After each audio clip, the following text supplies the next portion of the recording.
সারাদিন কাজ করবো আর ওনার মিনিটে মিনিটে চা লাগে, আমার আর ভাল লাগে না। আর এই হয়েছে খাদাটা, কোনো কাজ বাজ কিচ্ছু নেই।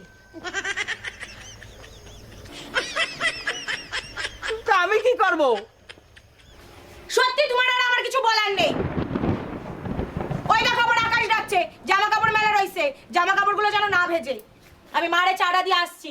আচ্ছা ঠিক আছে। এই নাও চা। কি গো, কোথায় তুমি, কি করছো? এই হদারাম নিয়ে আমি কোথায় যাব, কোথায় রাখবো ওরে? কেন, তুমিই তো বলেছো জামা কাপড় যাতে না ভেজে, আমি তাই প্লাস্টিক দিয়ে দিছি। কেন হয়নি? তোমার যা খুশি তুমি তাই করো। তা আমি এখন কি করব? ওগুলো